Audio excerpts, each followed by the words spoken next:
إن الحمد لله نحمده ونستعينه ونستغفره ونعوذ بالله من شرور أنفسنا ومن سيئات أعمالنا من يهده الله فلا مضل له ومن يضلل فلا هادي له وأشهد أن لا إله إلا الله وحده لا شريك له وأشهد أن محمدا عبده ورسوله أما بعد فإن خير الحديث كتاب الله وخير الهدي هدي محمد صلى الله عليه وسلم وشر الأمور محدثاتها وكل محدثة بدعة وكل بدعة ضلالة وفي رواية وكل ضلالة في النار أيها الناس اتقوا الله واعلموا أن الله عز وجل فرض عليكم حقوقا فأدوها واعلموا أن الله عز وجل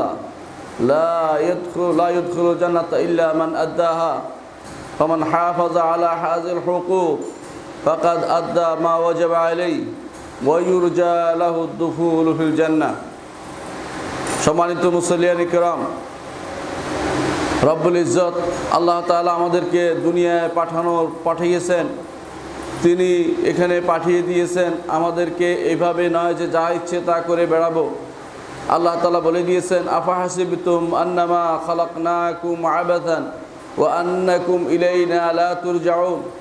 তোমরা কি মনে করেছো যে তোমাদেরকে আমি এমনি সৃষ্টি করেছি, বেহুদা সৃষ্টি করেছি, কোনো কাজে সৃষ্টি করিনি, কোনো দায়িত্ব দেইনি তোমাদের উপরে। ওয়া আন্নাকুম ইলাইনা লা তুরজাউন, এবং তোমরা তো আমার কাছে ফিরে আসবে না। এই ধারণা করে থাকে নাস্তিকরা। ইমানদার কখনো এই ধারণা পোষণ করে না। ইমানদার সব সময় পোষণ করে থাকে এটাই যে আল্লাহর কাছে তাকে ফিরে যেতে হবে। আল্লাহ তাআলাই তাকে সৃষ্টি করেছে, তার দুনিয়াতে আসা আল্লাহ তাআলা কর্তৃক নির্ধারিত। কোনো প্রকৃতি বা তথাকথিত এমনিতে আসা যারা বলে থাকে অথবা বলে থাকে এ বিষয়ে চিন্তা করব না, আল্লাহ তাআলা তাদের এই সমস্ত দাবিকে অসার প্রমাণিত করেছেন। তিনি বলেছেন, আফাহাসিবতুম আন্নামা খালাকনাকুম আবাসান, তোমরা কি মনে করেছো তোমাদেরকে এমনিতে পাঠানো হয়েছে, সৃষ্টি করা হয়েছে বিনা উদ্দেশ্যে যে কাজটি হয় সেটা হয় পাগলের, অথবা সেটা হয় এমন লোকদের যাদের কোনো উদ্দেশ্য যে জ্ঞান থাকে না। জ্ঞানী মানুষও কোনো কাজ উদ্দেশ্যহীনভাবে করে না। আর রব্বুল ইজ্জত যিনি সকলের স্রষ্টা, তিনি কোনো কাজ বেহুদা করেছেন এমন ধারণা করা রব্বুল ইজ্জতের সাথে আল্লাহ তাআলার সাথে কুফরি করার শামিল। এই জন্য ইমানদার মাত্রই মনে করে যে আল্লাহ তাআলা তাকে এক মহান উদ্দেশ্যে সৃষ্টি করেছেন। সেই উদ্দেশ্যগুলো নিয়ে আজকে আলোচনা করব। একজন মানুষ দুনিয়াতে আসে, তার অনেকগুলো হুকুক তাকে পালন করতে হয়। যাকে আল্লাহ তাআলা মুকাল্লাফ ঘোষণা করেছেন, যাকে আল্লাহ তাআলা কোনো দায়িত্ব দিয়েছেন, তার উপর কিছু কর্তব্য চাপিয়ে দিয়েছেন। যার দায়িত্ব নেই তার উপর কর্তব্য নেই, যার বিবেক নেই তার দায়িত্ব কর্তব্য বোধ নেই, তার সম্পর্কে কথা নেই। ছোট বাচ্চা যা কিছুই বোঝে না, তার দায়িত্ব কর্তব্য সম্পর্কে সচেতনতা জরুরি নয়। কিন্তু ইমানদার, যে দায়িত্ববান, যে নিজেকে অত্যন্ত বুদ্ধিমান ভাবতে ভালোবাসে, প্রত্যেকটি মানুষই নিজেকে বুদ্ধিমান ভাবতে ভালোবাসে।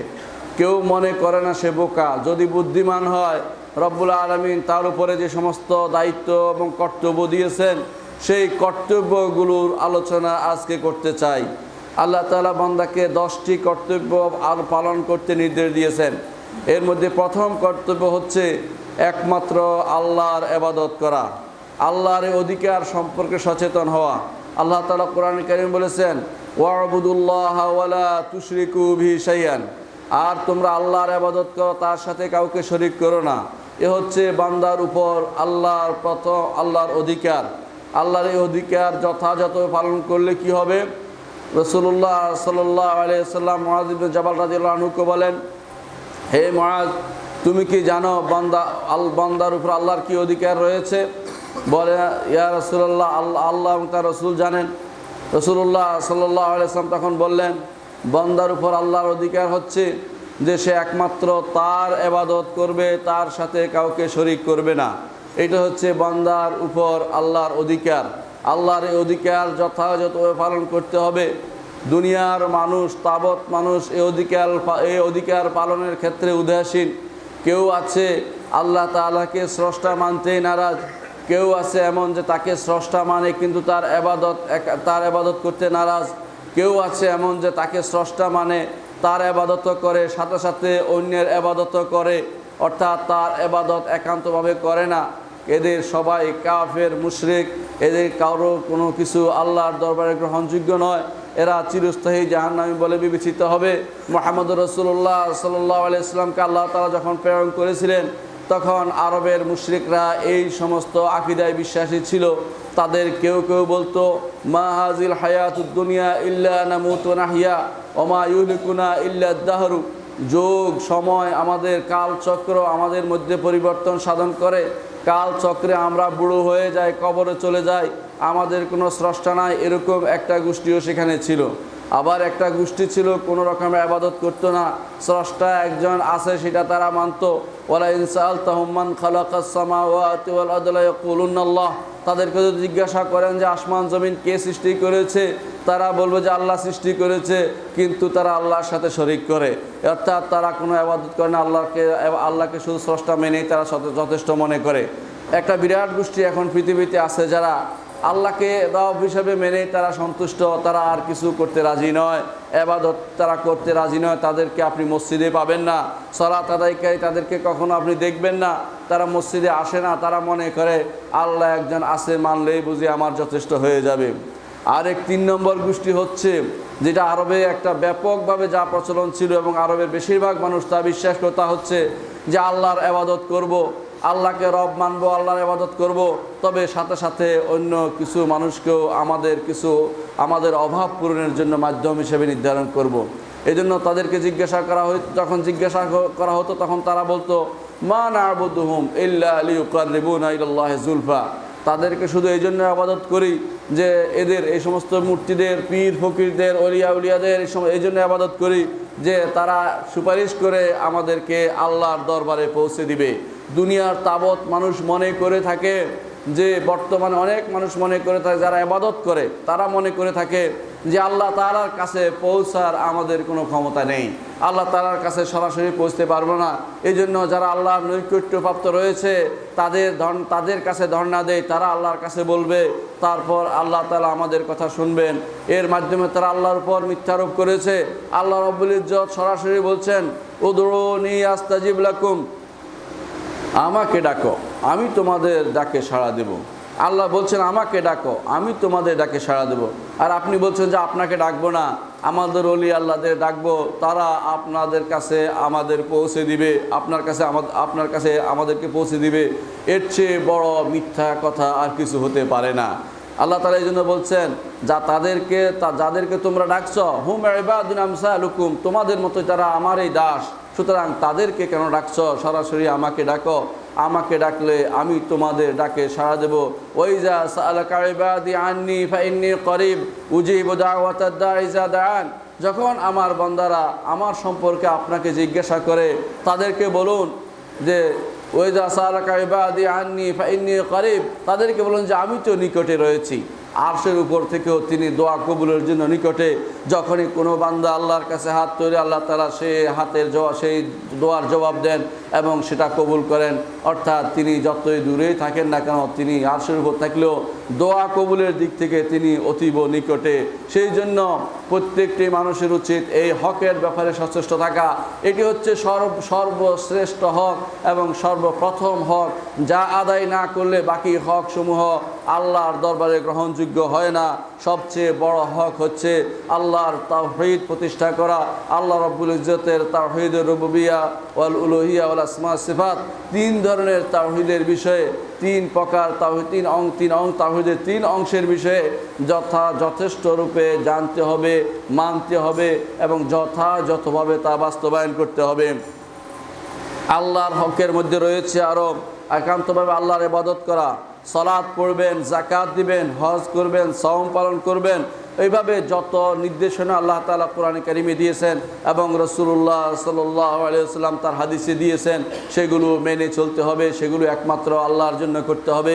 এ হচ্ছে আল্লাহ তাআলা বান্দার উপরে আল্লাহর অধিকার। এ হচ্ছে বান্দার উপরে আল্লাহর অধিকার। এই অধিকার অন্য কাউকে দিলে আল্লাহ তাআলা তাকে শাস্তি দিবেন, আল্লাহ তাআলা তাকে জাহান্নামে দিবেন এবং সে চিরস্থায়ী জাহান্নামী বলে বিবেচিত হবে। কারণ এই অধিকার অন্যকে দেওয়ার নামই হচ্ছে আল্লাহ তাআলার সাথে শিরিক করা। আর আল্লাহ তাআলা ঘোষণা করেছেন, ইন্নাল্লাহা লা ইয়াগফিরু আন ইউশরাকা বিহি ওয়া ইয়াগফিরু মা দুনা যালিকা লিমান ইয়াশা। নিশ্চয় আল্লাহ তাআলা তার সাথে কেউ শরিক করলে তাকে তিনি কখনো ক্ষমা করবেন না। এর বাইরে যত গুনাহ আছে সব তিনি যার জন্য ইচ্ছে যখন তিনি মনে করেন যে তার এখন ক্ষমা করা দরকার, তিনি ক্ষমা করে দিবেন, অথবা তিনি তাকে শাস্তি দিয়ে তারপর ক্ষমা করবেন। যার এটাই হচ্ছে নিয়ম। অর্থাৎ কোনো ইমানদার মানুষ এর বাইরে অন্য কোনো আকীদা পোষণ করতে পারবে না। আজ সমাজের মধ্যে কিছু লোককে পাবেন যারা মনে করছে যে গুনাহ করলে চিরস্থায়ী জাহান্নামে থাকবে। এটা ভুল ধারণা, এটা মুতাজিলাদের আকীদা, এটা খাওয়ারিজদের আকীদা। ইমানদার এই ধরনের আকীদা পোষণ করে না। ইমানদার বলে শিরিক করলে এবং কুফরে আকবর করলে এবং নিফাকে আকবর থাকলে, বড় নিফাকি, বড় শিরিক, বড় কুফরি থাকলে সে চিরস্থায়ী জাহান্নামী হবে। এর বাইরে যারাই যত গুনাহ করেছে সেই গুনার কারণে সে এক সময় না এক সময় জান্নাতে যাবে, যদিও তার গুনাহ পাহাড় পরিমাণ হোক, যদিও তার গুনাহ আকাশের তারকা পর্যন্ত পৌঁছে যায় উঁচু হওয়ার দিক থেকে, কিন্তু তারপরে আল্লাহর ক্ষমা তার চেয়েও বেশি, তিনি সেটা ক্ষমা করে দিবেন বলে রাসূলুল্লাহ সাল্লাল্লাহু আলাইহি ওয়াসাল্লাম আমাদেরকে জানিয়েছেন। সুতরাং প্রথম হক হচ্ছে আল্লাহর হক। আল্লাহর হক যথাযথভাবে আমাদের প্রতিপালন করতে হবে। দ্বিতীয় হক হচ্ছে মুহাম্মদুর রাসূলুল্লাহ সাল্লাল্লাহু আলাইহি ওয়াসাল্লামের হক। আল্লাহ তাআলা কোরআনে কারিমে বলেছেন, ইন্না আরসালনাকা শাহিদান ওয়া মুবাশশিরান ওয়া নাযীরা লিতুমিনু বিল্লাহি ওয়া রাসূলিহি ওয়া তুআযিরুহু ওয়া তুওয়াক্কিরুহু ওয়া তুসাব্বিহুহু বুকরাতান ওয়া আসীলা। আল্লাহ তাআলা বলছেন, আমি আপনাকে প্রেরণ করেছি সাক্ষী রূপে এবং সুসংবাদ দানকারী হিসেবে এবং ভীতি প্রদর্শনকারী হিসেবে, যাতে করে হে ইমানদাররা, হে মানুষরা, হে জগতের লোকেরা, তোমরা আল্লাহর উপর ঈমান আনো এবং রাসূলের উপর ঈমান আনো এবং তাকে যথাযথ সম্মান করো, এখন যথাযথভাবে তার জন্য মর্যাদা নির্ধারণ করো। আর তোমরা আল্লাহর সাথে তাসবিহ পাঠ করো সকালে এবং সন্ধ্যায়। আল্লাহ তাআলার নির্দেশ মোতাবেক এই রসুলের উপর ঈমান আনতে হবে আমাদেরকে। এ হচ্ছে প্রথম অধিকার রাসূলুল্লাহ সাল্লাল্লাহু আলাইহি ওয়াসাল্লাম, মুহাম্মদ সাল্লাল্লাহু আলাইহি ওয়াসাল্লাম অধিকার। তার উপর অধিকারের প্রথমটি হচ্ছে তার উপর ঈমান আনা। দ্বিতীয় অধিকার হচ্ছে তাকে ভালোবাসা। মুহাম্মদুর রাসূলুল্লাহ সাল্লাল্লাহু আলাইহি ওয়াসাল্লাম বলেছেন, লা ইউমিনু আহাদুকুম হাত্তা আকুনা আহাব্বা ইলাইহি মিন ওয়ালাদিহি ওয়া ওয়ালিদিহি ওয়ান নাসি আজমাইন। ওই পর্যন্ত কেউ ঈমানদার হতে পারবে না যে পর্যন্ত মুহাম্মদুর রাসূলুল্লাহ অর্থাৎ আমি, তিনি বলেছেন আমি অর্থাৎ মুহাম্মদুর রাসূলুল্লাহ সাল্লাল্লাহু আলাইহি ওয়াসাল্লাম তার কাছে তার নিজের সন্তান সন্ততি, পিতামাতা এবং সমস্ত মানুষের চেয়ে বেশি প্রিয় না হবে। মুত্তাফাকুন আলাইহি, বুখারী মুসলিম হাদিসটি বর্ণিত হয়েছে। সুতরাং এই আল্লাহ রসুলকে ভালোবাসতে হবে। এই ভালোবাসার দাবি হচ্ছে যেভাবে সন্তানকে আপনি ভালোবাসেন সেইভাবে নয়, তার চেয়ে বেশি আপনি মুহাম্মদুর রাসূলুল্লাহ সাল্লাল্লাহু আলাইহি ওয়াসাল্লামকে ভালোবাসেন। দুনিয়ার বুকে আপনার সন্তানকে কেউ আঘাত করলে আপনি প্রত্যাঘাত করতে ব্যস্ত হয়ে পড়েন। দুনিয়ার বুকে আপনার পিতামাতার প্রতি অসম্মানের হাত তুললে কেউ আপনি তাকে ছেড়ে দেন না। দুনিয়ার বুকে আপনার পরিবার পরিজনের উপর কেউ আঘাত করলে আপনি তাকে ছেড়ে দেন না, অথচ আপনার সামনে মুহাম্মদুর রাসূলুল্লাহ সাল্লাল্লাহু আলাইহি ওয়াসাল্লাম সম্পর্কে কটু বাক্য উচ্চারণ করছে, তার সম্পর্কে খারাপ কথা বলছে। এই নাস্তিকদের সম্পর্কে আপনার কোনো উচ্চবাচ্য নেই, আপনার ঈমানে দুর্বলতা রয়েছে, আপনি রাসূলুল্লাহ সাল্লাল্লাহু আলাইহি ওয়াসাল্লামের অধিকার আদায় করতে পারেননি। রাসূলুল্লাহ সাল্লাল্লাহু আলাইহি ওয়াসাল্লামের অধিকারের মধ্যে তৃতীয় অধিকার হচ্ছে তাকে যথাযথভাবে সম্মান করা, তার মর্যাদা উপলব্ধি করা এবং তার যে মর্যাদা রয়েছে তা বাড়াবাড়ি এবং ছাড়াছাড়ির মাঝখানে সেটা প্রতিষ্ঠা করা। বাড়াবাড়ি হচ্ছে এমন রাসূলুল্লাহ সাল্লাল্লাহু আলাইহি ওয়াসাল্লামের ব্যক্তি সত্তা নিয়ে বেশ কিছু বাড়াবাড়ি আছে, সেটা আমরা অনেকে জানি। কিছু মানুষ মনে করে থাকে রাসূলুল্লাহ সাল্লাল্লাহু আলাইহি ওয়াসাল্লাম নূরের তৈরি, কিছু মানুষ মনে করে থাকে রাসূলুল্লাহ সাল্লাল্লাহু আলাইহি ওয়াসাল্লামের ছায়া পড়তো না, কিছু মানুষ মনে করে থাকে রাসূলুল্লাহ সাল্লাল্লাহু আলাইহি ওয়াসাল্লামের পেশাব পায়খানা পবিত্র, কিছু মানুষ মনে করে থাকে রাসূলুল্লাহ সাল্লাল্লাহু আলাইহি ওয়াসাল্লাম তিনি না হইলে সব কিছু সৃষ্টি হইতো না। কিছু মানুষ এই জাতীয় বহু রকমের খারাপ বাড়তি আকীদা পোষণ করে থাকে, যা নিঃসন্দেহে বাড়াবাড়ি। রাসূলুল্লাহ সাল্লাল্লাহু আলাইহি ওয়াসাল্লাম বলেছেন, লা তুতুরুনি কামা আতরাতিন নাসারা ইবনে মারইয়াম, আমাকে তোমরা বাড়িয়ে ফাঁপিয়ে ফুলিয়ে উল্লেখ করো না যেমনিভাবে নাসারারা ইবনে মারিয়াম ঈসা আলাইহিস সালাতু ওয়াস সালামের ব্যাপারে বাড়িয়ে এমন কথাগুলো উল্লেখ করেছে যা সম্পূর্ণরূপে তার শান বিরোধী, তার অবস্থার বিরোধী। তিনি অবশ্যই বান্দা। আল্লাহ তাআলা বলেছেন, ইন হুয়া ইল্লা আবদুন, তিনি তো একটা বান্দা, অর্থাৎ ঈসা আলাইহিস সালাম একটা বান্দা। তেমনিভাবে মুহাম্মদুর রাসূলুল্লাহ সাল্লাল্লাহু আলাইহি ওয়াসাল্লাম বলেছেন সম্পর্কে আল্লাহ তাআলা বলেছেন, ওয়া ইন কুনতুম ফি রাইবিম মিম্মা নাযালনা আলা আবদিনা, তোমরা যে সন্দেহ থাকো যা আমার দাসের উপর আমরা নাজিল করেছি, নিশ্চয়ই মুহাম্মদুর রাসূলুল্লাহ সাল্লাল্লাহু আলাইহি ওয়াসাল্লাম আল্লাহর দাস ছিলেন যেমনিভাবে আমরা আল্লাহর দাস। তবে তার শ্রেষ্ঠত্ব ছিল তার কাছে ওহী প্রেরণ করা হতো। আল্লাহ তাআলা মুহাম্মদুর রাসূলুল্লাহ সাল্লাল্লাহু আলাইহি ওয়াসাল্লাম সম্পর্কে বলছেন, সুবহানাল্লাযী আসরা বিআবদিহি লাইলাম মিনাল মাসজিদিল হারাম ইলাল মাসজিদিল আকসাল্লাযী বারাকনা হাওলাহু লিনুরিয়াহু মিন আয়াতিনা ইন্নাহু হুয়াস সামিউল বাসীর। আল্লাহ তাআলা বলছেন যে ওই আল্লাহর জন্যই যাবতীয় পবিত্রতা, যিনি তার বান্দাকে সফর করিয়েছেন, তার দাসকে সফর করিয়েছেন। মুহাম্মদুর রাসূলুল্লাহ সাল্লাল্লাহু আলাইহি ওয়াসাল্লাম আল্লাহর দাস ছিলেন, আমরাও আল্লাহর দাস। মুহাম্মদুর রাসূলুল্লাহ সাল্লাল্লাহু আলাইহি ওয়াসাল্লাম সম্পর্কে আল্লাহ তাআলা আরও বলছেন, ওয়া আন্নাহু লাম্মা কামা আব্দুল্লাহ ইয়াদরুহু কাদু ইয়াকুনুনা আলাইহি লিবাদা, যখন আল্লাহর দাস সালাতে দাঁড়ায় এই জিনগুলো তার উপরে চতুর্দিক থেকে ধেয়ে আসে যে তার কি কোরআন তেলাওয়াত করছে সেটা তারা শুনবে। অর্থাৎ রাসূলুল্লাহ সাল্লাল্লাহু আলাইহি ওয়াসাল্লাম যে আল্লাহর দাস, তিনি সেটা আল্লাহ তাআলা ঘোষণা করে গেছেন। আর রাসূল সাল্লাল্লাহু আলাইহি ওয়াসাল্লাম নিজেও বলে গেছেন, লা তুতরুনি কামা আতরাতিন নাসারা ইবনে মারইয়াম, নাসারা যেভাবে বাড়াবাড়ি করেছে তোমরা আমাদেরকে সেভাবে বাড়াবাড়ি করিও না, বরং ইন্নামা আনা আব্দুল্লাহ ওয়া রাসূলুহু, আমি তো আল্লাহর দাস এবং তার বান্দা এবং তার রাসূল, অর্থাৎ মুহাম্মদুর রাসূলুল্লাহ সাল্লাল্লাহু আলাইহি ওয়াসাল্লাম। তার অধিকার সম্পর্কে আমরা জানবো, তাকে যথাযথ সম্মান করব, কিন্তু বাড়াবাড়ি করব না, আর ছাড়াছাড়িও করব না। ছাড়াছাড়ি হচ্ছে তিনি আল্লাহ তাআলা তার কাছে ওহী প্রেরণ করেছেন, তার ওহী মানতে হবে আমাদেরকে এবং বিশ্বাস করতে হবে তিনি মা ইয়ানতিকু আনিল হাওয়া ইন হুয়া ইল্লা ওয়াহয়ুন ইউহা, তিনি নিজের পক্ষ থেকে কিছু বলেন না, যা বলেন আল্লাহ রব্বুল ইজ্জতের পক্ষ থেকে আদিষ্ট হয়ে শুধুমাত্র তিনি বলেন, নিজের পক্ষ থেকে তিনি কিছু বলেননি। যেহেতু আল্লাহর নির্দেশ তিনি বলেছেন, সে হাদিস মানতে হবে। যেই ব্যক্তি হাদিস অস্বীকার করবে সে কাফের হয়ে যাবে।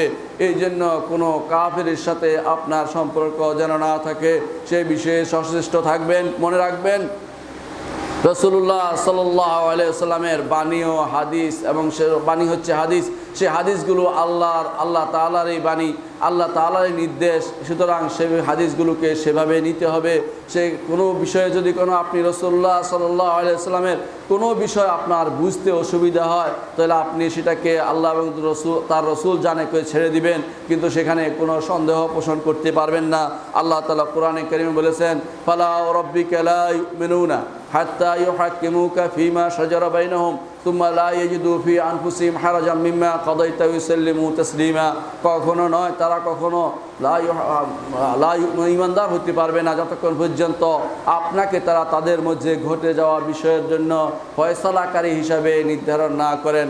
ওয়া ইউসাল্লিমু তাসলিমা সুম্মা লা ইয়াজিদু ফি আনফুসিহিম হারাজাম মিম্মা কাদাইতা, আপনি যে ফয়সালা দিবেন, আপনি যে কথা বলবেন, আপনি যে ঘোষণা দিবেন, সেই ঘোষণার মধ্যে তাদের মধ্যে কোনো দ্বিধা থাকতে পারবে না।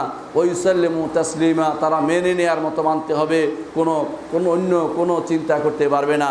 এই জন্য রাসূলুল্লাহ সাল্লাল্লাহু আলাইহি ওয়াসাল্লাম অধিকার হচ্ছে তার প্রত্যেকটি কথা মেনে নিতে হবে, এদিক সেদিক করার কোনো ক্ষমতা নাই। একমাত্র জগতে একটি ব্যক্তি চলে গেছেন যার প্রত্যেকটি কথা আমাদেরকে মানতে হবে, তিনি হচ্ছেন মুহাম্মদুর রাসূলুল্লাহ সাল্লাল্লাহু আলাইহি ওয়াসাল্লাম। ইমাম মালিক রহমতুল্লাহ আলাইহি সেজন্য বলতেন কুল্লুন ইউখাযু মিন কাওলিহি ওয়া ইউরাদ্দু ইল্লা সাহিব হাযাল কবর, আমাদের প্রত্যেকের কথাই গ্রহণ করা হবে এবং ছাড়া যাবে, কিন্তু এই ব্যক্তি, এই কবরবাসী, যেহেতু তিনি মসজিদে নববীতে দার্স দিতেন সেজন্য তিনি বলছেন এই কবরবাসী ইঙ্গিত করে যে এই কবরবাসীর কোনো কথা ছাড়া যাবে না, তার প্রত্যেকটি কথাই মানতে হবে। কোনো কথার ব্যাপারে যে আপনার সন্দেহ থাকে মনে করবেন আপনার ঈমানের দুর্বলতা আছে, আপনি সত্যিকারের ঈমানদার হতে পারেননি। আজ দেখবেন বহু মানুষ তারা বলে থাকে আমরা কোরআন মানি, হাদিস মানি না। তারা নির্দ্বিধায় তাদেরকে কাফের ঘোষণা দিতে পারবেন, এরা কাফের, এদের সাথে আপনাদের সম্পর্ক আপনারা রাখবেন না। যদি কেউ জোর করে সম্পর্ক নিজেরা রাখে তাহলে সে অবশ্যই গুনাহগার হবে এবং আল্লাহর দরবারে অপরাধী বলে বিবেচিত হবে। চতুর্থ যে হক রাসূলুল্লাহ সাল্লাল্লাহু আলাইহি ওয়াসাল্লামের, তা হচ্ছে তাকে সম্মানের ব্যাপারে আমরা সাহাবায়ে কেরাম রিদওয়ানুল্লাহ আলাইহিম আজমাইন যেভাবে তাকে সম্মান করেছেন সেভাবে তাকে সম্মান করব। সাহাবায়ে কেরাম কীভাবে সম্মান করেছেন? হুদায়বিয়ার সন্ধির সময় সেই ঘটনা আপনাদের জানা আছে, যখন কাফেরদের নেতা আসলো মুহাম্মদ রাসূলুল্লাহ সাল্লাল্লাহু আলাইহি ওয়াসাল্লামের কাছে, তিনি দেখলেন যে সেই কাফের নেতা সুন্দরভাবে জানিয়ে দিলেন। তখন তিনি ফিরে গেলেন, গিয়ে বললেন যে হে হে মক্কাবাসী, তোমরা এমন লোকদের সাথে যুদ্ধ করতে যাচ্ছ যারা এমন লোকের সাথে আছে, সেই লোককে তারা এমন ভালোবাসে, কেউ যদি কোনো থুতু ফেললে তারা সবাই সেই থুতু হাতে পায়ে মাখতেছে, তিনি যদি কোনো অজু করতেছেন তারা অজুর পানি নেওয়ার জন্য ব্যস্ত হয়ে পড়তেছে, তিনি কোনো নির্দেশ দিয়ে সেটা বাস্তবায়ন করার জন্য সবাই মরণপ্রাণ লড়াই করে যাবে এবং নিষেধ করলে তার সাথে সাথে তারা পরিত্যাগ করে যায়।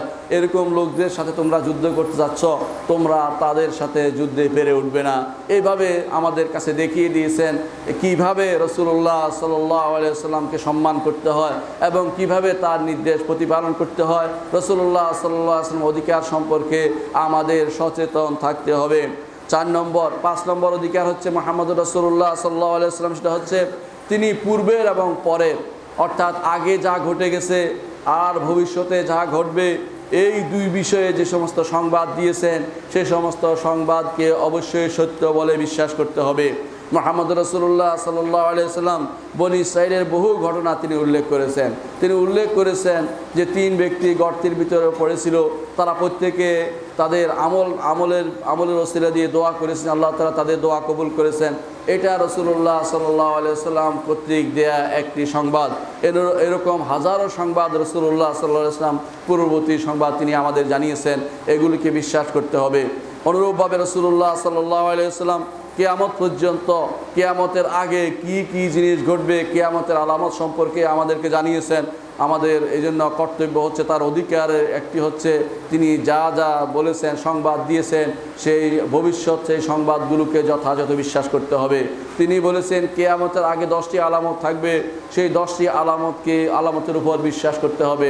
কিছু মানুষ বের হয়েছে, বলে দজ্জাল বের হয়েছে, দজ্জাল ইত্যাদি, ইউরোপিয়ান সভ্যতাকে কিছু মানুষ দজ্জাল বানিয়েছে। এটা একটা মিথ্যা কথা।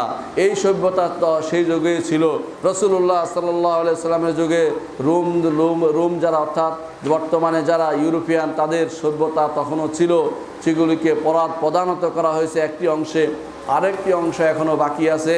এবং মুসলিমরা, রাসূলুল্লাহ সাল্লাল্লাহু আলাইহি ওয়াসাল্লাম বলেছেন কিয়ামতের আগে সেই অংশ তারা প্রদানত করবে এবং তারপর দাজ্জাল দুনিয়াতে আসবে।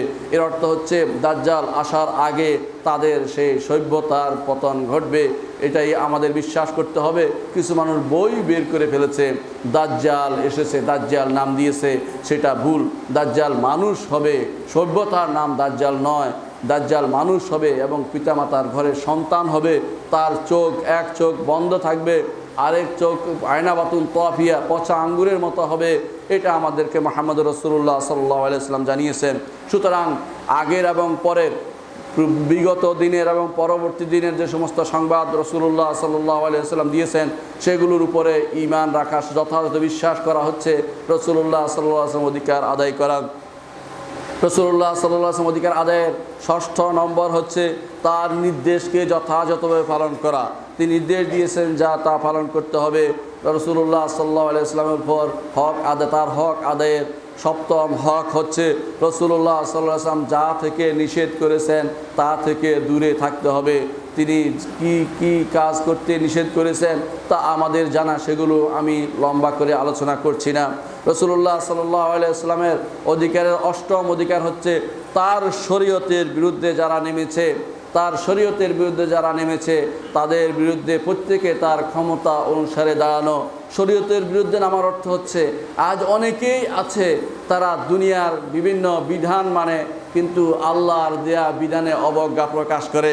আল্লাহর বিধান তাদের কাছে মনে হচ্ছে সেটা গ্রহণ করা যাবে না এরকম মনে করছে, অথচ যারা আল্লাহর বিধান ছাড়া অন্যের বিধান গ্রহণ করে, আল্লাহ তাআলা কোরআনে কারিমে বলেছেন আফা হুকমাল জাহিলিয়াতি ইয়াবগুন ওমান আহসানু মিনাল্লাহি হুকমান লিকাওমিন ইউকিনুন। তারা কি জাহিলি যুগের বিচার ব্যবস্থা চায়, জাহিলি যুগের বিধান চায়, জাহিলি যুগের ফয়সালা চায়? ওমান আহসানু মিনাল্লাহি হুকমান লিকাওমিন ইউকিনুন। দৃঢ় বিশ্বাসীদের জন্য, যদি সত্যি সত্যি আল্লাহর প্রতি বিশ্বাসী হয়, তাহলে তাদের জন্য আল্লাহর বিধানের চেয়ে, আল্লাহর হুকুমের চেয়ে উত্তম হুকুমদাতা আর কে আছে? আসলে কেউ নাই। যারা দাবি করে তারা মিথ্যা দাবি করছে। সম্মানিত মুসল্লিয়ানে কেরাম, আমি দুটি হকের কথা আলোচনা করেছি, বাকি হকগুলো আমি খুব দ্রুত আলোচনা করে যাব। 3 নম্বর হক হচ্ছে একজন ইমানদারের উপরে পিতামাতার অধিকার, পিতামাতার হক আদায় করতে হবে। আল্লাহ তাআলা কোরআনে কারিমে এই পিতামাতার অধিকার আদায়ের কথা বারবার ঘোষণা করেছেন, নির্দেশনা দিয়েছেন। পিতামাতা আমাদের দুনিয়া আসার মাধ্যম। এই দুনিয়ার যে আলো বাতাস দেখছি তা পিতামাতার মাধ্যমে দেখছি। পিতামাতার কথা স্মরণ করা উচিত। প্রত্যেকটি মানুষ পিতামাতার কথা স্মরণ করা উচিত, যে পিতামাতার কথা স্মরণ করব, তাদের জন্য দোয়া করব, তাদের হক আদায়ের চিন্তা করব। মনে রাখবেন, তারা যদি আপনাদেরকে বড় করে না তুলতেন, আপনার আমার এত বড় হতে পারতেন না। এখন আপনি কত না কি করছেন, আপনার বাড়ি গাড়ি হয়েছে, আপনার কত পদবি হয়েছে, আপনি বিরাট বিরাট পদ দখল করে আছেন, কিন্তু চিন্তা করেন যদি পিতামাতা আপনাকে বড় করে না তুলতেন, আপনি কিন্তু তার কিছুই পেতেন না। এই জন্য আল্লাহ তাআলা দেখিয়ে দিয়েছেন কিভাবে দোয়া করতে হবে। আল্লাহ বলেছেন রব্বির হামহুমা কামা রব্বায়ানি সগীরা। দোয়া করতে হবে তাদের জন্য, হে রব তাদের দুজনকে আপনি দয়া করেন যেভাবে ছোটকালে আমাদেরকে দয়া করে বড় করে তুলেছে। পিতামাতার হক অতি বেশি। যে ব্যক্তি পিতামাতার হক আদায়ে সচেষ্ট থাকবে না এবং পিতামাতার হক আদায় করবে না, তারও হক আদায় করা হবে না। বৃদ্ধ বয়সে তার অনুরূপ কষ্ট হবে এবং আখিরাতের শাস্তিতেও তার জন্য অপেক্ষা করছেই। এই জন্য পিতাও অনুরূপ, মা যেভাবে ওয়াহনান আলা ওয়াহনিন কষ্ট করে পেটে ধারণ করেছে, কীরকম কষ্ট কল্পনা করতে পারবেন না। একজন মাই শুধু বলতে পারে কিভাবে তার সন্তানকে তিনি পেটে ধারণ করেছেন। এই জন্য আব্দুল্লাহ ইবনে ওমর রাদিয়াল্লাহু আনহু দেখলেন যে এক লোক মাকে পিঠে নিয়ে হজ করছে, পিঠে করে হজ করতেছে এবং বলছে, হে আব্দুল্লাহ ইবনে ওমর, আমি কি আমার মায়ের হক আদায় করতে পেরেছি? আব্দুল্লাহ ইবনে ওমর রাদিয়াল্লাহু আনহু বললেন, লা ওয়ালা জাফরাতাম মিন জাফরাতিহা, কখনো নয়, তার একটা দীর্ঘশ্বাসও এখনো আদায় করতে তুমি পারোনি। আল্লাহু আকবার। মা বাপের অধিকার কত বেশি আপনি চিন্তা করে দেখুন। এই পিতা আপনার খোরাকির জন্য কত দিকে না দৌড়িয়েছেন, রিক্সা চালিয়েছেন, ভ্যান চালিয়েছেন পরিবার ঠিক রাখার জন্য, আপনার জন্য সারা শরীরের ঘাম পানি করে দিয়েছেন, শক্তি নিঃশেষ করে দিয়েছেন, বৃদ্ধ হয়ে গেছেন। এখন আপনার তাদের প্রতি তাদের দয়া দেখানো দরকার, কিন্তু আপনি তাদের প্রতি কিছুই করছেন না। দূর দূরান্তে নিজের ভবিষ্যৎ চিন্তা করছেন, কিন্তু আপনার ভবিষ্যৎ তো পিতামাতা, কারণ ভবিষ্যৎ তো জান্নাত। মুহাম্মদুর রাসূলুল্লাহ সাল্লাল্লাহু আলাইহি ওয়াসাল্লাম সেজন্য বলেছেন যে জান্নাত মা অবশ্যই তুমি তোমার পিতামাতার কাছে যাও। এক সাহাবী যখন যুদ্ধে রওনা হয়েছেন, রাসূল বললেন যে তুমি তোমার পিতামাতা কিভাবে রেখে এসেছ? বললেন তা রেখে এসে তারা কান্নাকাটি করছে। যখন রাসূলুল্লাহ সাল্লাল্লাহু আলাইহি ওয়াসাল্লাম বললেন যাও তাদেরকে হাসাও, ফাইনাল জান্নাতু ইনদা কাদামাইহিমা, কারণ জান্নাত হচ্ছে তাদের পায়ের কাছে, সেজন্য তুমি তাদের সেবা করে জান্নাত কিনে নিতে পারো। এই জন্য অনেক মানুষ আছে তারা সস্তা দামে জান্নাতে যেতে চায়, অথচ পিতামাতার অধিকারের ব্যাপারে সচেষ্ট নয়। পিতামাতা যখন নির্দেশ দিবে তাদের নির্দেশ মানতে হবে, যতক্ষণ না তারা গুনার নির্দেশ দিবে। তাদের গুনার নির্দেশ সরাসরি যেটা গুনার কাজ এমন কোন নির্দেশ দিলে সেটা মান্য করা যাবে না, কিন্তু এর বাইরে প্রত্যেকটি নির্দেশ যথাযথ পালন করতে হবে। তারা যদি বলে যে আজকে বের হবা না, হবেন না। তারা যদি বলে যে অমুক চাকরি ছেড়ে দাও, ছেড়ে দেবেন। তাদের নির্দেশ পালন করতে হয়।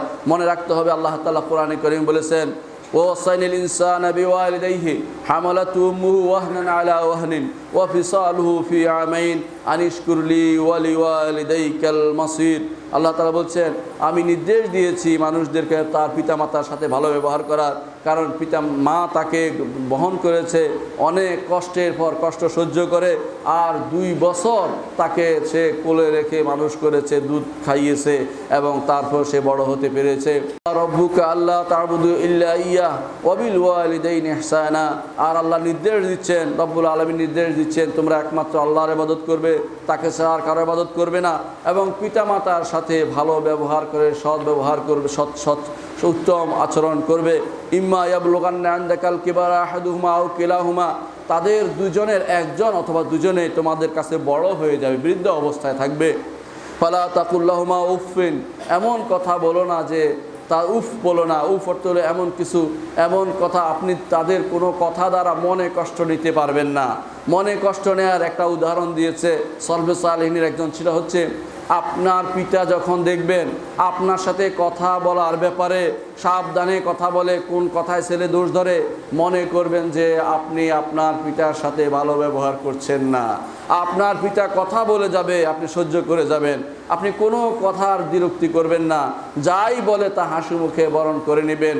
তিনি যেন আপনার জন্য কোনো কথা খুঁজতে না হয় যে কোন কথা বললে ছেলে রাগ করে বা ছেলের বউ রাগ করে বা এই অবস্থা হয়, এরকম চিন্তা করলে যদি এরকম অবস্থা হয়, মনে রাখবেন আনতা আকুল ওয়ালিদাইকা, আপনি পিতামাতার নাফরমান, পিতামাতার অবাধ্য সন্তান।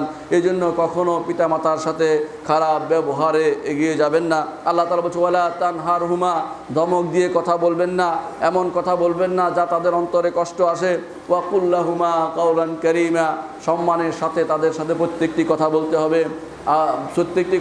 হবে। দেখুন, ইব্রাহিম আলাইহিস সালাতু ওয়াস সালাম, তার পিতা ছিল কাফের, তারপরেও তাকে সম্বোধন কিভাবে করছে, ইয়া আবাতি ইন্নী ক্বাদ জাআনি মিনাল ইলমি মা লাম ইয়াতিকা ফাত্তাবি'নি আহদিকা সিরাতান সাওয়িয়া। হে প্রিয় পিতা, আবাতি, তাই হচ্ছে প্রিয় বোঝানোর জন্য লাগানো হয়েছে। হে আমার প্রিয় বাবা, হে আমার প্রিয় পিতা, কখনো কাফের হলেও তার সাথে খারাপ ব্যবহার করার অনুমতি দেয়নি। আপনার পিতা তো কাফের নয়, ঈমানদার, তার সাথে আপনি কোনো রকমের খারাপ আচরণ করতে পারেন না। আপনার পিতা সবাই এরা আপনাদের জন্য যা করেছেন, আপনি যতক্ষণ না পিতা হবেন, বৃদ্ধ হবেন, আপনি বুঝতে পারবেন না আপনার পিতা আপনার জন্য কি করেছেন। এজন্য মানুষ হারিয়ে তারপর চিন্তা করে, হায়রে আমি কি হারালাম, কেন আমি ভালো আচরণ করতে পারলাম না আমার পিতামাতার সাথে। তাদের অধিকারের মধ্যে একটি হচ্ছে তাদের প্রতি সুন্দরভাবে কথাবার্তায় ভালো ব্যবহার করা, সম্পদ দিয়ে ভালো ব্যবহার করা। তো আপনার সম্পদ তারা ব্যবহার করবে, যে কোনোভাবে সে ব্যাপারে বাড়াবাড়ি করবেন না। পিতা আপনার সন্তান যাচ্ছে তা সেভাবে খরচ করতে পারে, এই ব্যাপারে বাধা দিবেন না। তাকে 10 টাকা দিয়েছেন, কোথায় খরচ হলো হিসাব নেবেন না। তাকে কি করেছে টাকা দিয়ে, সম্পদ দিয়ে জিজ্ঞাসা করবেন না, বরং তাকে দেড়ছে আপনার ক্ষমতা আছে তাকে দিয়ে রাখুন, তিনি খুশি থাকুন আপনার উপরে, আল্লাহ তাআলা আপনার উপর খুশি হবেন এবং তার জন্য আপনার জন্য জান্নাতের ব্যবস্থা করে দিবেন। আপনার শারীরিক, আর্থিক, মানসিক সার্বিকভাবে তাদের সময় ব্যয় করুন। মনে রাখবেন, তাদের সাথে আপনার আর্থিক ব্যয়ের সাথে সাথে আপনার শারীরিক ব্যয় প্রয়োজন আছে। আজ অনেক মানুষ আছে যারা বৃদ্ধ হয়ে বিছনায় পড়ে যায়, বাবা মা তাদেরকে অনেকে দেখে না, তাদেরকে হাসপাতালে রেখে আসে। এইটা বাবা মার প্রতি অবাধ্যতা ছাড়া আর কিছুই নয়। আপনি তাদেরকে অবশ্যই দেখাশোনা করবেন, তাদের পিছনে সময় ব্যয় করবেন, তাদেরকে পরিষ্কার পরিচ্ছন্ন করে দিবেন, তারা যেভাবে খুশি হয় সেভাবে থাকার ব্যবস্থা করে দিবেন। নরম কথা বলবেন, দেখলে হাসি মুখে কথা বলবেন, মন খারাপ করে থাকবেন না, অন্যদিকে ফিরে কথা বলবেন না, বাবার দিকে পরিপূর্ণ শরীর নিয়ে কথা বলবেন। তাদের যেই খেদমত করলে তারা খুশি হয় সেরকম খেদমত তাদের সাথে করবেন। এবং মনে রাখবেন, রাসূলুল্লাহ সাল্লাল্লাহু আলাইহি ওয়াসাল্লাম সালাতের পরে পিতামাতার অধিকারকে জিহাদের আগে স্থান দিয়েছে। রাসূলুল্লাহ সাল্লাল্লাহু আলাইহি ওয়াসাল্লামকে জিজ্ঞাসা করা হয়েছিল, আইয়ুল আমালে আহাব, কোন আমলটি সবচেয়ে বেশি প্রিয়? রাসূলুল্লাহ সাল্লাল্লাহু আলাইহি ওয়াসাল্লাম বলেছেন, as-সালাতু আলা ওয়াক্তিহা, সময় মতো সালাত আদায় করা। সময় মতো সালাত আদায় করা হচ্ছে আল্লাহর কাছে বেশি প্রিয়। তারপর সাহাবী বললেন সুম্মা আই, তারপর কোন জিনিসটি? রাসূলুল্লাহ সাল্লাল্লাহু আলাইহি ওয়াসাল্লাম বললেন বিররুল ওয়ালিদাইন, তারপর হচ্ছে পিতা মাতার প্রতি সৎ ব্যবহার করা, উত্তম আচরণ করা। তারপর জিজ্ঞাসা করলেন সাহাবী সুম্মা আই, তারপর কি? তখন রাসূলুল্লাহ সাল্লাল্লাহু আলাইহি ওয়াসাল্লাম বললেন আল জিহাদু ফি সাবিলিল্লাহ, আল্লাহর রাস্তায় জিহাদ করার অর্থ হচ্ছে পিতা মাতার অধিকার আল্লাহর হকের পরেই। আপনি জানেন আল্লাহ তাআলা তার কথা, তার শুকরিয়ার সাথে তার আল্লাহ আনিস করলি ওয়ালি ওয়ালিদাইকা, তার ওয়াও দিয়া উল্লেখ করেছেন। সাধারণত ওয়াও দিয়া কারোর জন্য উল্লেখ করা হয় না, কিন্তু পিতামাতার অধিকারকে আল্লাহ নিজের শুকরিয়ার সাথে পিতামাতার শুকরিয়া আদায় করার এবং দিয়ে উল্লেখ করেছেন। অর্থ হচ্ছে এত বড় অধিকার আর কারণেই আল্লাহর পরে সর্বপ্রথম অধিকার হচ্ছে আল্লাহ রাব্বুল ইজ্জতের পরে প্রথম অধিকার হচ্ছে পিতামাতার অধিকার। এই অধিকার পালনে আমরা সবসময় সচেষ্ট থাকব। মনে রাখবেন, আল্লাহ তাআলার অধিকার পালনের ক্ষেত্রে যেভাবে আমরা সচেষ্ট শিখেছি, মুহাম্মদ রাসূলুল্লাহ সাল্লাল্লাহু আলাইহি ওয়াসাল্লাম অধিকার পালনে আমরা যেভাবে সবসময় তৎপর থাকব, পিতামাতার অধিকার যেভাবে আমরা পালন করব তেমনিভাবে 4 নম্বর অধিকার হচ্ছে সন্তান সন্ততির অধিকার। অনেক মানুষ মনে করে থাকেন সন্তান জন্ম দিয়েই যথেষ্ট না, সন্তানের আপনার উপর সন্তানের অনেক অধিকার রয়েছে। আল্লাহ তাআলা কোরআনে কারীমে বলেছেন ইয়া আইয়ুহাল্লাযীনা আমানু কু আনফুসাকুম ওয়া আহলিকুম নারা ওয়াকুদুহান নাস ওয়াল হিজারা আলাইহা মালাইকাতুন গিলাদুন শিদাদ লা ইয়াসুনাল্লাহা মা আমারাহুম ওয়া ইয়াফআলুনা মা ইউমারুন। আল্লাহ তাআলা বলছেন, হে ঈমানদারগণ, তোমরা তোমাদের নিজেদেরকে এবং পরিবার পরিজন সন্ততিদেরকে আগুন থেকে বাঁচাও। এই জন্য সন্তানের অধিকার অনেক বেশি। সন্তানকে আপনি আগুন থেকে বাঁচানোর ব্যবস্থা নিতে হবে। রাসূলুল্লাহ সাল্লাল্লাহু আলাইহি ওয়াসাল্লাম আরও বলেছেন কুল্লুকুম রাঈন ওয়া কুল্লুকুম মাসউলুন আন রাইয়াতিহি, তোমরা প্রত্যেকেই রাখাল, প্রত্যেকে তার রাখালিপনা সম্পর্কে তাকে জিজ্ঞাসা করা হবে। তারপর তিনি বলেছেন ওয়াররাজুলু রাঈন ফি আহলিহি, একজন মানুষ তার পরিবার সন্তান সন্ততির উপরে রাখাল, ওয়া মাসউলুন আন রাইয়াতিহি, তার রাখালিপনা সম্পর্কে তাকে জিজ্ঞাসা করা হবে। এজন্য সন্তান সন্ততি হচ্ছে আপনার কাঁধে আমানত, আর আমানতকে যথাযথ পালন করতে হবে। আল্লাহ তাআলা বলছেন ওয়াল্লাযীনা হুম লিআমানাতিহিম ওয়া আহদিহিম রাউন। আল্লাহ তাআলা অন্য আয়াতে বলেছেন, আল্লাহ তাআলা ইন্নাল্লাহা ইয়া'মুরুকুম আন তুআদ্দুল আমানাতি ইলা আহলিহা, আমানত যথাযথভাবে প্রতিপালন করতে হয়। সন্তান সন্ততি যেহেতু আপনার দরবারে আল্লাহর পক্ষ থেকে আমানত হিসেবে রাখা হয়েছে, আপনি এই সন্তান সন্ততির যথাযথ হক আদায় করবেন। সেটাই কিভাবে তাদের হক আদায় করবেন, সেইভাবে যদি আদায় করতে পারেন আল্লাহ তাআলা কি রিওয়ার্ড আছে তাও বলে দিয়েছেন। ওয়াল্লাযীনা আমানু ওয়াত্তাবাআতহুম যুররিয়্যাতুহুম বিঈমানিন আলহাকনা বিহিম যুররিয়্যাতাহুম ওয়ামা আলাতনাহুম মিন আমালিহিম মিন শাই কুল্লু ইমরিইন বিমা কাসাবা রাহিন। দুনিয়ার বুকে যারা ঈমান আনবে আর সন্তান সন্ততিও তাদের সাথে ঈমানের সাথে তাদের অনুগামী হবে, আখিরাতে আল্লাহ তাআলা তাদেরকে একই কাছাকাছি জায়গাতে একই জায়গাতে থাকতে দিবেন। আল্লাহ তাআলা বলছেন আলহাকনা বিহিম যুররিয়্যাতাহুম ওয়ামা আলাতনাহুম মিন আমালিহিম মিন শাই, কারো কিছু কমিয়ে দেওয়া হবে না। হয়তো আপনার মনে করতে পারেন যে সন্তান সন্ততি আসলে আমার ভাগ বাটোয়ারা আখিরাতে কম হয়ে যাবে। আল্লাহ বলছেন ওয়ামা আলাতনাহুম মিন আমালিহিম মিন শাই, কারো অংশ কাউকে কম দেওয়া হবে না। তবে মানুষ সাধারণত পছন্দ করে তার সন্তান সন্ততি চোখের সামনে থাকুক, কুররাতে আইন, চক্ষু শীতলকারী হোক। আল্লাহ তাআলা সেজন্য জান্নাতেও যদি ঈমানদার সন্তান হয় জান্নাতেও আপনার সাথে থাকার ব্যবস্থা করে দিবেন। শুধু তাই নয়, রাসূলুল্লাহ সাল্লাল্লাহু আলাইহি ওয়াসাল্লাম বলেছেন ইযা মাতা ইবনু আদম ইনকাতা আনহু আমালুহু ইল্লা মিন সালাস, বনি আদম যখন মারা যায় তখন তার 3টি জিনিস ব্যতীত সমস্ত আমলের সম্পর্কচ্যুত হয়ে যায়। একটি হচ্ছে সাদাকাতুন জারিয়া, সদকায়ে জারিয়া, যেমন মসজিদ বানিয়েছেন, মাদ্রাসা বানিয়েছেন এরকম, অথবা কোনো কূপ খনন করেছেন, এগুলি সাদাকাতুন জারিয়া। আও ইলমুন ইউনতাফাউ বিহি মিন বাদিহি, অথবা এমন ইলম রেখে গেছে যা পরবর্তী প্রজন্মের কাছে তার ইলম বহন করে যাবে। যেমন আপনি একটি আলোচনা রেখেছেন, আল্লাহর কথা বলে গেছেন, পরবর্তী প্রজন্মের কাছে তা রয়ে গেছে। শেখুনা শেখ মোহাম্মদ নাসিরুদ্দিন আলবানী রাহিমাহুল্লাহ, নাসিরুদ্দিন আলবানী চলে গেছে, কিন্তু আমরা কথায় কথায় তার জন্য রহমত প্রেরণ করতেছি, আল্লাহর রহমত। এটা এই জন্য হয়েছে ইলমুন ইউনতাফাউ বিহি, এমন ইলম রেখে গেছেন যে ইলম দিয়ে মানুষ উপকৃত হতে পারে। অনুরূপভাবে 303 নম্বর হচ্ছে আও ওয়ালাদুন সালিহুন ইয়াদউ লাহু, অথবা নেক সন্তান রেখে গেছে যে তার জন্য দোয়া করবে। দোয়া করার মতো যোগ্য নেক সন্তান তৈরি আপনাকে করতে হবে। সুতরাং সন্তানের অধিকার রয়েছে আপনার উপরে, আপনার সেই সন্তান, আপনার সন্তানের সেই অধিকারগুলো আপনাকে পালন করতে হবে। 1 নম্বর অধিকার হচ্ছে তাদের আকিকা দেয়া, দুনিয়াতে আসার পরে তাদের আকিকা দেয়া। 2 নম্বর হচ্ছে সুন্দর নাম রাখা। 3 নম্বর অধিকার হচ্ছে তাদেরকে খাবার দাবার দিয়ে হৃষ্টপুষ্ট করে বড় করে তোলার চেষ্টা করা, এটা আপনার দায়িত্ব। আপনার ক্ষমতা অনুসারে আপনাকে 5 স্টার হোটেলে রেখে তাদেরকে পালতে হবে, অন্যায় জুলুম করে হারাম খেয়ে তাদেরকে হারাম খাওয়াতে হবে সেটা বলা হয়নি। আপনার ক্ষমতা যতটুকুতে আপনি থেকে তাদেরকে সঠিক পথে তাদেরকে বড় করে তুলবেন, এটাই হচ্ছে আল্লাহর নির্দেশনা। 4র্থ অধিকার হচ্ছে তাদেরকে দ্বীন এবং ঈমান শিক্ষা দিবেন। অথচ আমরা আজ দ্বীন এবং ঈমান শিক্ষা দেই না। এমন অনেককে দেখেছি আমি ঘুম থেকে উঠিয়ে তাদেরকে এমন প্রতিষ্ঠানে পাঠানো হয়েছে যাতে কোথাও ঈমান পড়ানো হবে না, দ্বীন পড়ানো হবে না, এবং সেখান থেকে এসে তাদেরকে এমন কোচিংয়ে পাঠানো হচ্ছে যেখানে আল্লাহ তাআলার দ্বীন পড়ানো হবে না, ঈমান পড়ানো হবে না। আপনি সন্তানের অধিকার পালন করতে পারেননি। সন্তানের অধিকার আপনার উপর রয়ে গেছে, আপনি আপনার সন্তানের প্রতি খারাপ আচরণ করেছেন।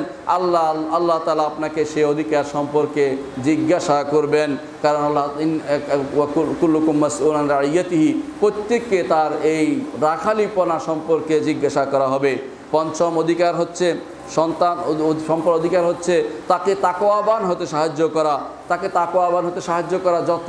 যত এলিমেন্ট আছে সমস্ত এলিমেন্ট আপনি উপস্থিত করবেন। ঘরের মধ্যে আপনি শয়তানি রেখে দেবেন আর আশা করবেন যে আপনার সন্তান ভালো হবে। বাইরে যখন বের হবে আপনি তাকে খারাপ পরিবেশে নিয়ে যাবেন আর আশা করবেন আপনার সন্তান তাকওয়াবান হয়ে যাবে। এরকম আশা করা সুদূর প্রহত বিষয়, সেগুলো করা যাবে না। 6ষ্ঠ অধিকার হচ্ছে সন্তানের জন্য বাড়াবাড়ি নয়, ছাড়াছাড়ি নয়, যথার্থ রূপে খরচ করা। 7ম অধিকার হচ্ছে সন্তানের মধ্যে দানের ক্ষেত্রে কাউকে বাড়াবাড়ি, কাউকে বেশি কাউকে কম না দেয়া, বরং প্রত্যেককে সমতার ভিত্তিতে আল্লাহ রসুল সাল্লাল্লাহু আলাইহি ওয়াসাল্লাম যেরকম বলেছেন এবং যেভাবে আল্লাহ তাআলা বলেছেন সেই নিয়ম অনুসারে তাদের মধ্যে জিনিসপত্র প্রদান করা আর তাদেরকে সাহায্য করা। তবে তাদের মধ্যে কেউ যদি অসুস্থ থাকে, রোগী থাকে অথবা অভাবী থাকে, তাকে ভিন্নভাবে দান করা সেটা সমতার নিষিদ্ধ নয়, কারণ সেটা হচ্ছে আদল ও ইনসাফ। কারণ আল্লাহ তাআলা তাকে এইভাবে রেখে আপনাকে পরীক্ষা করছেন। আপনি কি ভালো ছেলের কাছে থাকেন, ছোট ছেলেকে দূরে রাখেন? খারাপ ছেলে যে দিন শিখতে যে অভাবের কারণে সংসার প্রতিপালন করতে পারছেন না, তার দিকে আপনি তাকান কিনা সেটাও আপনার একটা পরীক্ষা। এই পরীক্ষা আপনি এখানে সমতা বিধান করা হবে না, কিন্তু সমতা বিধান করা হবে ওই জায়গাতে যেখানে সবাই সমান, কিন্তু তারপরও আপনি একজনকে বেশি দিচ্ছেন, এটা হারাম। রাসূলুল্লাহ সাল্লাল্লাহু আলাইহি ওয়াসাল্লাম নু'মান ইবনে বাশীরের সেই হাদিসের ঘটনা এসেছে, তিনি এক সন্তানকে দান করতে চেয়েছিলেন। রাসূলুল্লাহ সাল্লাল্লাহু আলাইহি ওয়াসাল্লাম বললেন, তুমি তোমার সকল সন্তানকে কি তা দিয়েছ? তিনি বললেন যে না। রাসূলুল্লাহ সাল্লাল্লাহু আলাইহি ওয়াসাল্লাম বললেন, লা তাশহাদনি আলা যুর, মিথ্যার উপর আমাকে তুমি সাক্ষ্য বানিও না, আমি মিথ্যার উপর আমি সাক্ষী হতে পারবো না। সমতা বিধান করতে হবে সন্তানদের মাঝে। সেটা হচ্ছে যখন সন্তানদের মধ্যে সবাই সমান, সব ভালো থাকে, কারো কোনো অভাব না থাকে, সমস্যাগ্রস্ত না থাকে। কিন্তু কেউ সমস্যাগ্রস্ত হলে পিতা তাকে আলাদাভাবে অতিরিক্ত সাহায্য করতে পারবেন, যেটা তার ভাগাভাগির ভিতরে পড়বে না। দুনিয়ার বুকে মেয়েকে যদি সাহায্য করেন সেখানেও আদির ভিত্তিতে পড়বে না, অর্থাৎ লিজ্জাকারে মিসলু হাদ্দুল উনসাইয়্যিন সেই নীতি অনুসরণ করা হবে না। অর্থাৎ দুনিয়ার বুকে মেয়েকে আপনি সাহায্য করতে চান, সেখানে ছেলের অর্ধেক দিতে হবে এই নীতি নয়। ধরেন মেয়ে যদি অভাবী থাকে তাকে আপনি সাহায্য করতে পারবেন, বেশিও দিতে পারবেন, অনেক বেশি দিয়ে যেতে পারবেন। কিন্তু দুনিয়া থেকে চলে যাওয়ার পরে শরিয়া মোতাবেক আপনার সম্পদ বন্টন হবে। আপনি দুনিয়ায় থাকার অবস্থায় আপনার সম্পদ বন্টন করে কাউকে দিয়ে দিবেন না, অথবা সম্পদ বন্টন করে কোনো সন্তানকে দিয়ে গেলেন, অপর সন্তানকে বঞ্চিত করলেন, আপনি অবশ্যই আল্লাহ তাআলার কাছে আপনি ধরা খেয়ে যাবেন। 5ম অধিকার হচ্ছে আত্মীয় স্বজনের অধিকার, আপনার নিকট আত্মীয়দের অধিকার। আল্লাহ তাআলা কোরআনে কারীমে বলেছেন, ওয়া আতিযাল কুরবা হাক্কাহু ওয়াল মিসকিন ওয়া ইবনাস সাবিল, তোমরা আত্মীয়দের হক আদায় করো। আল্লাহ তাআলা আরও বলেছেন, ওয়াবুদুল্লাহ ওয়া লা তুশরিকু বিহি শাইআন ওয়া বিল ওয়ালিদাইনি ইহসানা ওয়া বিযিল কুরবা, তোমরা অবশ্যই আল্লাহর ইবাদত করো, তার সাথে কাউকে শরীক করো না, পিতামাতার প্রতি দয়াবান হও। ওয়া বিযিল কুরবা, আর তোমরা নিকট আত্মীয়দের প্রতি দয়াবান হও। রাসূলুল্লাহ সাল্লাল্লাহু আলাইহি ওয়াসাল্লাম বলেছেন, মান কানা ইউমিনু বিল্লাহি ওয়াল ইয়াউমিল আখির ফালিয়াসিল রাহিমাহু, বিল্লাহু, তোমাদের মধ্যে যে কেউ আল্লাহ এবং আখিরাতের উপর ঈমান রাখে সেই জন্য তার আত্মীয়তার সম্পর্ক যথাযথ বজায় রাখে। রাসূলুল্লাহ সাল্লাল্লাহু আলাইহি ওয়াসাল্লাম আরও বলেছেন, যখন আল্লাহ তাআলা যখন আল্লাহ তাআলা সমস্ত সৃষ্টিকে সৃষ্টি করলেন তখন রেহেম দাঁড়িয়ে গেল, বলল যে আল্লাহ আমি আপনার কাছে আশ্রয় চাই, আমার সম্পর্ক তার রক্ষা করবে না। রাসূলুল্লাহ সাল্লাল্লাহু আলাইহি ওয়াসাল্লাম বলেন, আল্লাহ তাআলা তখন বললেন যে তুমি কি খুশি হও না যে তোমার সাথে সম্পর্ক বজায় রাখবে আমি তার সাথে সম্পর্ক বজায় রাখবো, আর যে তোমার সাথে সম্পর্ক চ্যুতি করবে আমি তার সাথে সম্পর্ক চ্যুতি ঘটাবো। তখন রাহেম বা আত্মীয়তার সম্পর্ক সে বললো যে আমি সেটাতে রাজি হয়েছি। আল্লাহ তাআলা তখন বললেন যে ঠিক আছে তাই হবে, যেটাতে তুমি রাজি হয়েছো। সেজন্য আত্মীয়তার সম্পর্ক বজায় রাখতে হবে। কিভাবে তাদের বজায় রাখবেন? কখনো কখনো তাদের সাথে একটু ভালো কথা বলেন, মাঝে মধ্যে একটি টেলিফোন করেন, এটাও তাদের জন্য একটা ভালো সম্পর্ক বজায় রাখার মাধ্যম। অনেক সময় পার হয়ে যায়, সন্ততি নিয়ে ব্যস্ত আছেন আপনি, কিন্তু আপনার বোন, আপনার স্ত্রী, আপনার বোন, আপনার ফুফু, আপনার যারা আত্মীয় আছে তাদেরকে আপনি, অথবা আপনার ভাই, তাদেরকে আপনি কখনো তাদের খোঁজখবর নিচ্ছেন না। এটা কিন্তু আত্মীয়তার সম্পর্ক বজায় রাখা নয়। অনেকে মনে করে থাকেন আমার সাথে তো তারা সম্পর্ক বজায় রাখে না, এটা ভুল। তারা সম্পর্ক বজায় রাখে না বলে আপনি সম্পর্ক বজায় রাখবেন না, এটা কিন্তু ঠিক নয়। এই জন্য রাসূলুল্লাহ সাল্লাল্লাহু আলাইহি ওয়াসাল্লাম বলেছেন, লাইসাল ওয়াসিলু বিল মুকাফি, ওই ব্যক্তি কখনো যথার্থভাবে যথার্থ আত্মীয়তা সম্পর্ক সম্পর্ক বজায়কারী নয়। যে ব্যক্তি তারা যেরকম দেয় আমি সেরকম করব, এটা নয়। তারা আপনাকে হয়তো একটা সালাম দিলে আপনি একটা সালাম দিয়ে টেলিফোন বন্ধ করে এরকম নয়, আপনি বেশি করবেন, শরীয়তের বিধান হচ্ছে তাই। অনুরূপভাবে যখন তাদের কোনো প্রয়োজন হবে আপনি এগিয়ে যাবেন, বিপদ হলে আপনি সামনে থাকবেন। যখন গা দেখানো দরকার হয়, কখনো তাদের পরিবার, সন্তান সন্ততির বিয়ে শাদিতে আপনাকে উপস্থিত থাকতে বলা হয়েছে, আপনি আপনার ব্যস্ততার দোহাই দিয়ে উপস্থিত থাকলেন না, আপনি তাদের সাথে সম্পর্ক চ্যুতি করলেন, সেটাও শরীয়তে বৈধ নয়, সেটা করা যাবে না। তাদের খারাপ ব্যবহার করলো, আপনি তাদের সাথে খারাপ ব্যবহার করবেন না। তারা যদি কোনো তাদের সাথে দুনিয়াতে খারাপ ব্যবহার করলে, তাদের সাথে দুনিয়াতে আপনি ভালো ব্যবহার করলে আল্লাহ তাআলা সেটার উত্তম পরিণাম আল্লাহ তাআলা আপনাকে আখিরাতে দিবেন। ষষ্ঠ অধিকার হচ্ছে স্বামী স্ত্রীর অধিকার। স্বামী স্ত্রীর অধিকার আল্লাহ তাআলা বলে দিয়েছেন, ওয়াশিরুহুন্না বিল মারুফ, আর তাদের সাথে আপনি উত্তম ব্যবহার করুন। আল্লাহ তাআলা আরও বলে দিয়েছেন, অর্থাৎ পরস্পরের উত্তম ব্যবহার কথা আল্লাহ তাআলা বলে দিয়েছেন যে আশিরুহুন্না বিল মারুফ, এদের মধ্যে তোমরা জীবন যাপন করো নারীদের সাথে উত্তম অবস্থার প্রচলিত নিয়মে, বাড়াবাড়ি নয় অথবা কোনো ধমকির সাথে নয়, তাদের সাথে সুন্দর ব্যবহারের মাধ্যমে পরিবার জীবন যাপন করো বলে আল্লাহ নির্দেশ দিয়েছেন। আল্লাহ তাআলা আরও বলছেন, ওয়ালাহুন্না মিসলুল্লাযী আলাইহিন্না বিল মারুফ ওয়ালির-রিজালি আলাইহিন্না দারাজা, আর নারীর উপরে স্বামীর অধিকার রয়েছে, স্বামীর উপরে নারীর অধিকার রয়েছে বিল মারুফ, প্রচলিত নিয়মে। ওয়ালির-রিজালি আলাইহিন্না দারাজা, যদিও পুরুষের রয়েছে নারীর উপরে 1 ডিগ্রি অতিরিক্ত অধিকার। অনুরূপভাবে রাসূলুল্লাহ সাল্লাল্লাহু আলাইহি ওয়াসাল্লাম বলেছেন যে তোমরা নারীর সাথে ভালো ব্যবহার করো, কারণ নারীরা ভালো ব্যবহার করো, ওসিয়ত গ্রহণ করো, কারণ নারীরা বাঁকা হাড় দিয়ে তৈরি হয়েছে।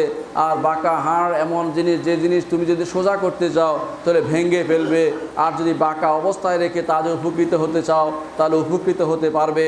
সেই জন্য তাদের সাথে আপনার ব্যবহার হবে তাদের বাঁকার বিপরীতে বাঁকা নয়, তাদের বাঁকার বিপরীতে সেটাকে সহজভাবে নেয়া এবং তাদের সাথে সুন্দর ব্যবহার করা। যেভাবে মুহাম্মদুর রাসূলুল্লাহ সাল্লাল্লাহু আলাইহি ওয়াসাল্লাম তার স্ত্রীদের সাথে ভালো ব্যবহার করেছেন।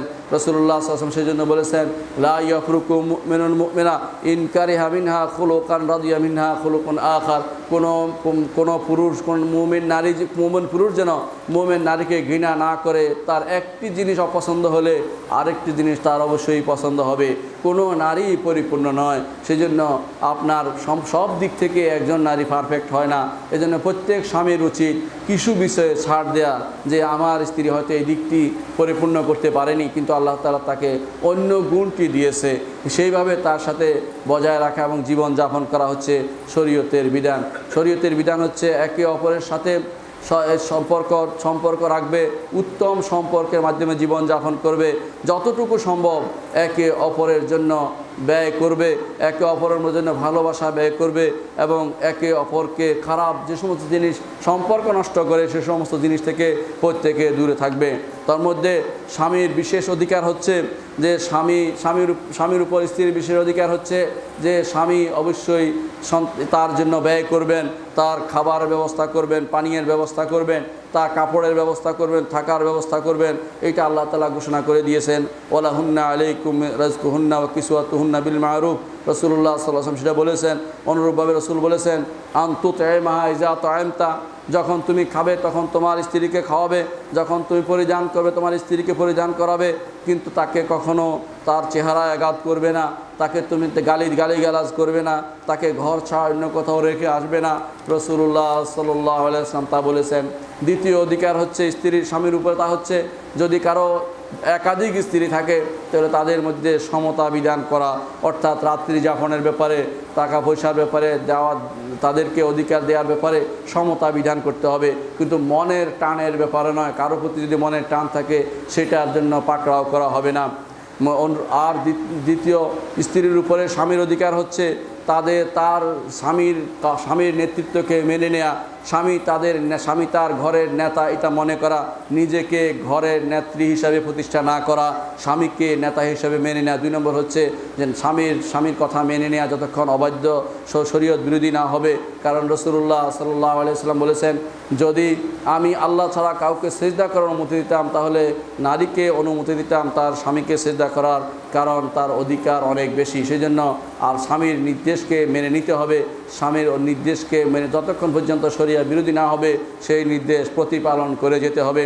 মনে রাখতে হবে যে জান্নাতে যাওয়ার জন্য স্বামীর সন্তুষ্টির ব্যাপারটি রাসূলুল্লাহ সাল্লাল্লাহু আলাইহি ওয়াসাল্লাম বলে দিয়েছেন যে মহিলা যদি তার রবের কথা শুনে, স্বামীর কথা শুনে এবং নামাজ আদায় করে, সালাত সাওম পালন করে, তাহলে বলা হবে কোন দরজা দিয়ে তুমি জান্নাতে প্রবেশ করবে। সপ্তম অধিকার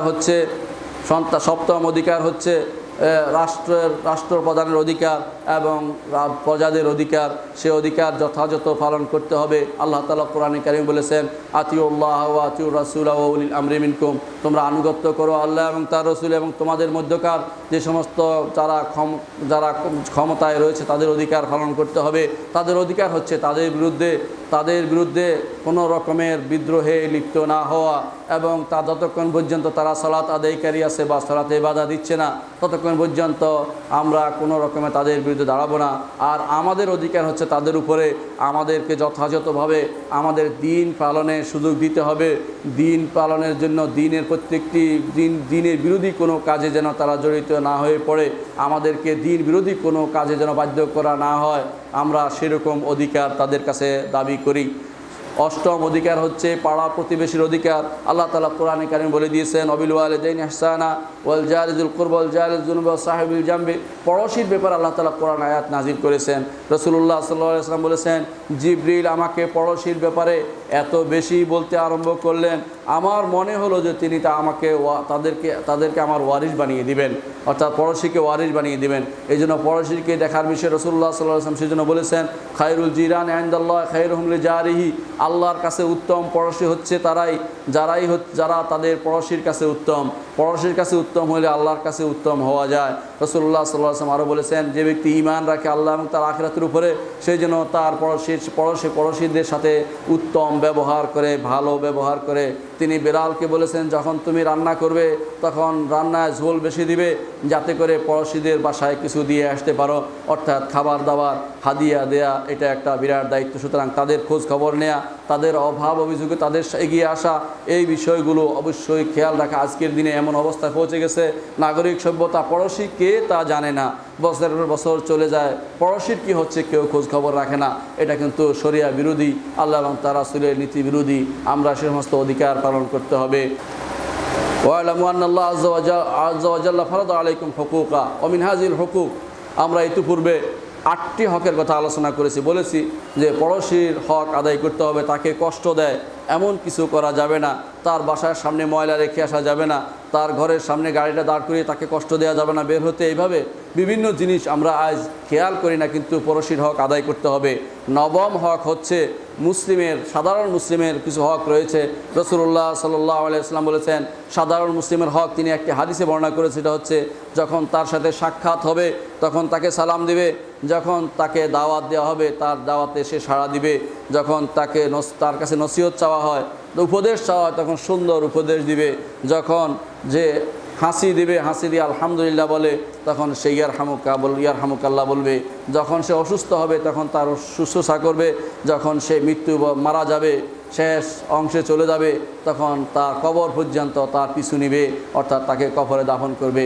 দুনিয়ার বুকে একজন মুসলিমের অধিকার অনেক বেশি, তার কোনো অধিকার আপনি নষ্ট করতে পারেন না, খারাপ ব্যবহার তার সাথে করতে পারেন না। খারাপ ব্যবহার করলে আল্লাহ তাআলা বলে দিয়েছেন, ওয়াল্লাযীনা ইউযুনাল মুমিনিনা ওয়াল মুমিনাতি বিগাইরি মাকতাসাবু ফাকাদ ইহতামালু বুহতানা ওয়া ইসমান মুবিনা। যারা ঈমানদার নারী পুরুষকে বিনা কারণে কষ্ট দেয়, অনেক বড় গুনাহ, অনেক বড় অপবাদ তারা অর্জন করেছে। আল্লাহ তাআলা সেই জন্য তাকে শাস্তি প্রদান করবেন।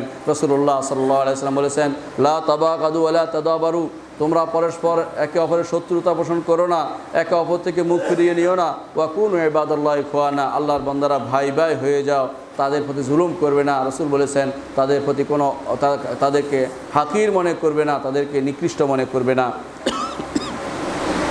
দশম অধিকার হচ্ছে অমুসলিমদের অধিকার। মুহাম্মদ রাসূলুল্লাহ সাল্লাল্লাহু আলাইহি ওয়াসাল্লাম অমুসলিমদের অধিকার ব্যাপারে খুব সচেষ্ট ছিলেন। তিনি বলতেন যে অমুসলিম যদি জিম্মি হয় অথবা যত মুআহেদ হয়, অঙ্গীকারবদ্ধ হয়, তাহলে তার ব্যাপারে রাসূল বলেছেন যে কেউ কোনো জিম্মিকে অর্থাৎ অঙ্গীকারবদ্ধ কোনো কাফেরকে আঘাত করবে, আমি তার বিরুদ্ধে দাঁড়াবো হাশরের মাঠে। সুতরাং অমুসলিমদের অধিকারও আমাদের স্বীকৃত রয়েছে আমাদের ইসলামে। অমুসলিমদের সাথে খারাপ ব্যবহার করা যাবে না। আমরা জানি অমুসলিমরা চার প্রকার। এক প্রকার হচ্ছে হারবি, যারা যুদ্ধরত আছে, তাদের কোনো অধিকার আমাদের কাছে নেই। দ্বিতীয় অধিকার হচ্ছে যারা আমাদের কাছে নিরাপত্তা নিয়ে এসেছে, আল্লাহ তাআলা তাদের নিরাপত্তার সেই দাবি পূরণ করার নির্দেশ আমাদেরকে দিয়েছেন। তৃতীয় হচ্ছে অঙ্গীকারবদ্ধ যারা আছেন, তাদের অঙ্গীকার যথাযথ পালন করতে হবে। চতুর্থ হচ্ছে জিম্মি হিসাবে যারা মুসলিমদের দেশে বসবাস করছে, তাদের অধিকারও যথাযথভাবে পালন করতে হবে। আলা ওয়াসাল্লু আলা সাইয়্যিদিল বাশারিয়া মুহাম্মদ ইবনে আবদুল্লাহ কামা আমারাকুমুল্লাহ আযজা ওয়া জাল্লা ফি কিতাবিহি ওয়া থান্না বিমালাইকাতিল মুসাববিহাতিল কুদসি ওয়া যাল্লাতা বিকুম আইয়ুহাল মুমিনুন ফাকালা তাআলা মুখবিরা ওয়া আমিরা ইন্নাল্লাহা ওয়া মালাইকাতাহু ইউসাল্লুনা আলান নবী ইয়া আইয়ুহাল্লাযিনা আমানু সাল্লু আলাইহি ওয়া সাল্লিমু তাসলিমা। وقولوا اللهم صل على محمد وعلى آل محمد كما صليت على إبراهيم وعلى آل إبراهيم إنك حميد مجيد. اللهم بارك على محمد وعلى آل محمد كما باركت على إبراهيم وعلى آل إبراهيم إنك حميد مجيد. اللهم ارض عن الخلفاء الراشدين أبي بكر وعمر وعثمان وعلي وعن سائر الصحابة والتابعين رضوان الله عليهم أجمعين. اللهم اغفر لنا ولإخواننا الذين سبقونا بالإيمان ولا تجعل في قلوبنا غلا للذين آمنوا ربنا إنك رؤوف رحيم. اللهم انصر المسلمين في كل مكان وأيدهم بتأييدك يا رحمن. আল্লাহ মুসলিমদের উপর তুমি রহমত নাজিল করো। বিশ্বের আনাচে কানাচে যেখানে মুসলিমরা নির্যাতিত হচ্ছে তাদের সাহায্য করো আল্লাহ। আল্লাহ তাদের সাহায্য করো আল্লাহ। আমার ভাইদের তুমি ইয়েমেনে সাহায্য করো, সিরিয়াতে সাহায্য করো, ইরাকে সাহায্য করো, এবং প্রত্যেকটি জায়গাতে যেখানে কাফের মুশরিকরা তাদের ষড়যন্ত্র বিস্তার করে মুসলিমদের কষ্ট দিচ্ছে, আল্লাহ তুমি তাদের সাহায্য করো আল্লাহ। আমাদের সন্তানদেরকে তুমি দিনের উপর রাখো আল্লাহ। আমাদের মেয়েদেরকে তুমি হেসমত দান করো আল্লাহ। তাদেরকে দিনের উপর রাখো আল্লাহ। তাদেরকে দিন বুঝার তৌফিক দান করো আল্লাহ। আল্লাহ তাদেরকে ঘরে রাখো আল্লাহ। তাদের ঘরের বাইরে যেন তারা না যায় সেরকম পরিস্থিতি তাদের মনে তৈরি করে দাও আল্লাহ।